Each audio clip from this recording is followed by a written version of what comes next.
This card. This card could have been in Hearthstone. Hey, buddy, watch this. That's right, folks. Today we're going to take a look at some of the rejected legendary card designs for Kayn Sunfury and Altruist, the Outcast, that Blizzard shared in a recent article sometime after the expansion that give us a little bit of a design insight into what they were thinking when designing these legendary cards and how they moved into the final versions of what we actually received in game.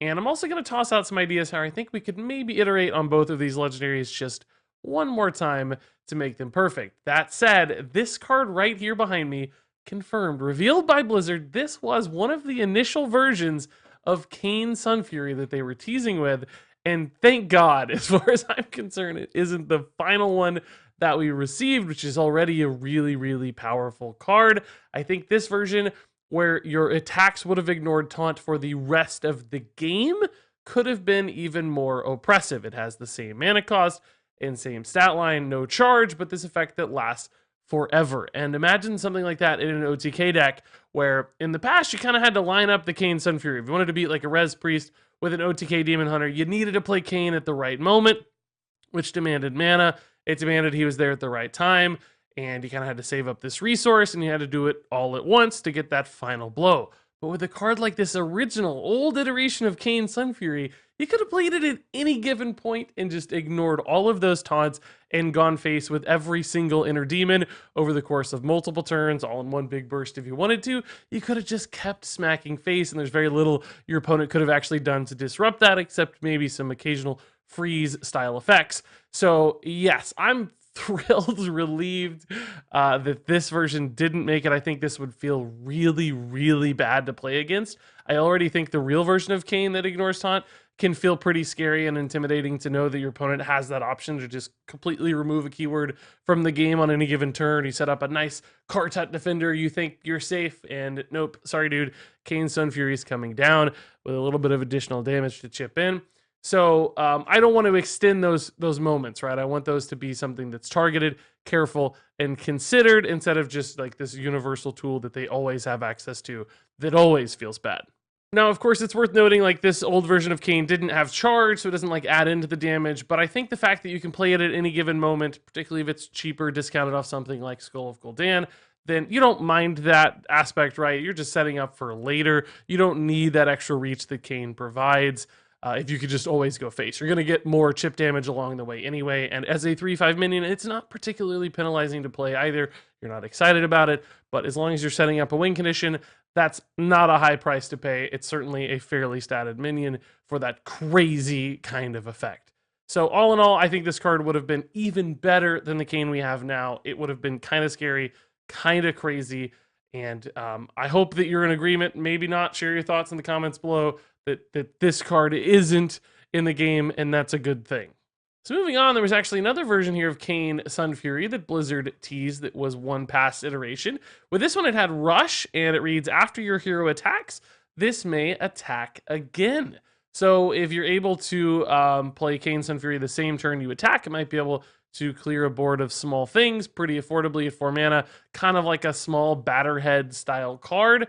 Alternatively, if you're able to stick this on the board for a turn, and you could go off with something like a Warglaves of Azzinoth, then you could attack face a lot with your Kayn Sunfury as well. There's nothing that's limiting this to minion-only attacks, so with a little bit of setup, that could really chain off for a lot of damage in combination with something like Warglaves, which maybe that scared Blizzard because they were like, oh man, if they buff this attack at all, via whatever other mechanism that's going to add attack value to this, that could really scale like crazy with cards like Warglaves of Azzinoth attacking something like 5 times in a given turn. Kayn could go absolutely nuts. Now, I don't think that would have been a really big problem because you'd have to preemptively load this card up. If it's playing for that rush side of it, like that mini Batterhead, it's only got 5 health, so it's not like it can attack infinitely anyway. So I do think this would have been a pretty fairly balanced card that would have had a fun, nice interaction with the multi-attack strategies here of Demon Hunter, and frankly, just even attacking twice with it could be a pretty good way to clear the board, something like a Restless Mummy style effect with a little bit more health to work with in some cases, although certainly not able to trade up as efficiently perhaps as Restless Mummy can in many cases. So this would have been a totally fine card, but I do think this doesn't feel especially legendary-esque or big or game-changing. So I kind of like the real version of Kayn Sunfury better than this one. I think this would be a cool design for a regular minion for Demon Hunter, but it just doesn't feel like a big staple, iconic character like Kayn. The real version does indeed feel exactly that way. It feels legendary. So I am glad this one got left at the wayside. I mean, problems aside with Kayn now or the other version of Kayn, I just don't think this card was there. So moving on here to one very subtly different card. I just want to emphasize this one because it shows a lot of care and attention to detail for Blizzard, and I think they deserve a big shout out in this instance. This version of Kayn Sunfury you're seeing here has slightly different wording. It reads, "Your attacks ignore taunt." Now that means the exact same thing as the Kayn we ended up receiving, which reads, "All friendly attacks ignore taunt." Your attacks means all of your attacks. I can tell you that with confirmation because this is the text I saw at the Hearthstone Summit where we got to see some of these cards early. And they were really asking for feedback carefully. Does this wording make sense? Is this clear? Can we make this any clearer? And I think they did a good job of doing exactly that. They made it much clearer on the final version of the card. Some people were a little bit confused. Does this just mean Kayn's attacks? Does this just mean face attacks? Every minion on board? People didn't quite understand where this wording pointed to. With the final version of Kayn, I didn't see anyone who doubted what it meant. I think everybody understood that perfectly. So I think this really goes to show just how important small wording tweaks can be and maintaining that accessibility and simplicity in Hearthstone to make sure that as soon as you see a card, you know exactly what it does. You don't have to think about it. You don't have to question it. Certainly there are still some missteps here and there from time to time where we don't know exactly what things are supposed to mean. But with Kayn, this was a perfect example of a change in the right direction. Even very late in the design process, Blizzard was still willing to iterate and improve the text on this card in a very, very positive way, I think. So next up, I wanted to share sort of my ideal version of Kayn Sunfury, and that's because I think Kayn is still a little bit frustrating to play against and perhaps a little too powerful as well after a quick review of the stats. I'm not like losing my mind over Kayn. I'm not like calling for a nerf from the rooftops, but in a theoretical world where I got to change it, and I had the power to do that and the authority to do that, I think I would just change Kayn to rush instead of charge, so that it would still have that utility to push damage through as needed for Demon Hunter, but it wouldn't chip in that little bit of extra 3 charge damage, which can make all the difference and feel like Demon Hunter has a little too much reach.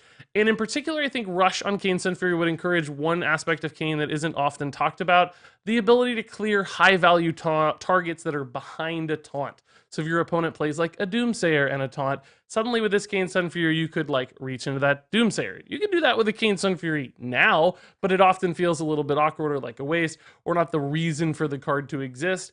If it had Rush, it would be much more clear that's another application for this card. And I think it would still be a really cool one that offers kind of that dual utility, board maintenance in a way, killing high value targets, popping that Manatite Totem behind a taunt, whatever it is, right? Kayn lets you get through to that.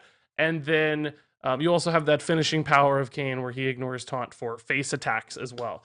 And I think that would just be a little bit more nuanced and subtle use case for Kayn. Weaker, undoubtedly, but all in all, I think I would feel a little bit better playing against Demon Hunter if this change were in the game. So now let's move over to Altruist, the Sufferer, as he apparently used to be called, with some old designs here. For Altruist, this version was very different, a more value-oriented Altruist, where it had, if you played it with Outcast, it would add a copy of each card you played this turn to your hand.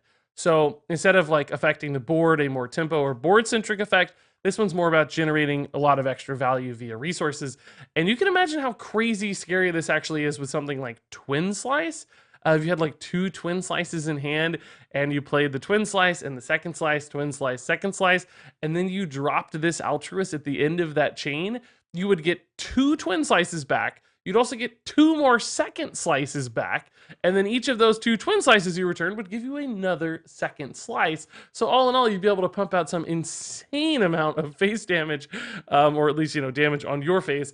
Wherever it goes is another question, but you'd be able to chain a lot of twin slices together off of a single Altruist, which at the end of the day would still actually be probably less damage than you get with a real Altruist because he's impacting minions, he's still hitting the face, etc. But it could be a pretty crazy chain, not to mention, of course, any other card you included as well. If you had 10 mana and a full hand, this Altruist could basically replace your entire hand while you're still making a huge impact on the board. And I think the main reason we saw Blizzard move away from this design, which is cool, if a little bit scary and intimidating and maybe broken in some cases, but then again, so is the real Altruist. And by the way, I know I'm including a pre-nerf version here. That's because we kind of saw this move to the pre-nerf version of Altruist for the initial deployment here of Demon Hunter. But anyway, I think the idea is that Blizzard didn't want to give too much value generation to Demon Hunter. If you look at Demon Hunter right now, they have a ton of card draw, but they don't make a lot of stuff. There's not a lot of created by effects. In fact, maybe only one or two really accessible in the Demon Hunter pool at all. And certainly Altruist would allow them to just get a lot of extra value out of their deck, adding something like 6-7 extra cards to hand that might otherwise not exist. So right now, Demon Hunter does run out of steam eventually. There's draw through their deck, draw through their deck. Typically, they're generating enough pressure and enough tempo to win by the time they hit that sort of fatigue scenario. But when they're out of gas, they're out of gas. With Altruist, that wouldn't necessarily be the case. At a mere 3 mana, you could reload 6, 7, 8 cards and have a kind of second wind here that could go really, really far. So I don't know that this would be worse than the current version of Altruist from a frustration standpoint, because Altruist right now does some pretty crazy things, even in his nerfed state. But this one would have been a different kind of frustrating in a way, and maybe still have that scary burst potential, essentially, because of that weird twin slice world. So I'm curious to hear your thoughts on this one. Do you think this would have been better for the game, worse for the game, a more interesting design? Would it have shifted Demon Hunter too far into the value generating world? Let me know your thoughts on Altruist the Sufferer. I'm very curious to hear what you guys think about this one. So moving on to the next version of Altruist, the Sufferer here. This is a bit of an odd one because functionally it's exactly the same as the Altruist we got in the live version of the game. It's just a wording change. So instead of explaining the effect with the real Altruist, how it kind of walks you through it exactly by defining outcast, the old version just referred to the outcast keyword and kind of bundled it into shorter text, assuming you understood what outcast meant. I think there are both advantages and disadvantages of that. That's been an argument for a very long time in Hearthstone, where things like can't be targeted by spells and hero powers. A lot of people want that to be a keyword. Blizzard wants to keep writing it out. Enrage had the same change, where Enrage stopped being a keyword and now it's written out. This is another move towards writing it out and explaining it. So it does seem like Blizzard is trying to stick to the kind of full explanation to keep things obvious at a first glance. I think that's somewhat true, that the card doesn't need to refer to anything else to make sense, but it's also pretty complex. You can see here the text is much longer. And I did have a bit of a conspiracy theory that actually ties into this. I think maybe the change that everybody wanted to Altruist when it got nerfed was that it would no longer hit the enemy face. It would only deal damage to minions. I'm wondering if Blizzard didn't change that because the card text on Altruist is so long right now that if you try to fit enemy minions in instead of enemies, it might break to a 5th line of text, and Blizzard really never prints 5 lines of text on cards. So maybe they changed the mana cost of Altruist instead of the text in the way many people wanted. Now, that's just a theory. That might be totally made up. I have no evidence for that really at all. But with this older version of Altruist, that wouldn't be a problem. You could actually fit enemy minions on this version of the text just fine. So if Blizzard did want to move in that direction where Altruist no longer deals face damage, it would be possible with the wording on this old card. And that's exactly what I've done for my ideal version of Altruist. Yay! Regis, you've done it. Change the text of Altruist to this old version. Keep him as a 4-mana 4/2 in his post-nerfed state, but change it to all enemy minions instead of all enemies. And suddenly Altruist is no longer the problem card that many people see him to be. Now, I'm going to reiterate, I don't really think Kayn and Altruist are giant problems right now. It does seem like Demon Hunter keeps crawling its way back to the top of the meta, so something's going on there. But I know a lot of people don't like these cards, and of course, Demon Hunter's probably just going to get better and better as more cards are released and revealed, and certainly Kayn and Altruist feed into any given Demon Hunter deck, I think, in the future. So if these cards are a little bit problematic now, they're probably going to get even worse as a problem in the future, so maybe they do need a little bit more adjustments, and certainly this change would really limit Altruist's impact by making him a board clear, but no longer burst damage as well, where he often can end the game. So yep, take that old text, change it to enemy minions, and boom, I think Altruist is in a perfect spot. And there you go, folks. That's it. Those are my looks here at the alternate rejected Demon Hunter legendary designs that Blizzard has revealed. I'm sure there were a lot more iterations than this that they didn't show off, but we can still learn a lot from the design process here with the changes that they did reveal. Now, I want to hear your thoughts on these cards. Were any of these versions better, worse? How scary were they? Would Kayn have been completely broken OP? Or is the charge what makes Kayn so good? I want to know your takes, so please share those in the comments below.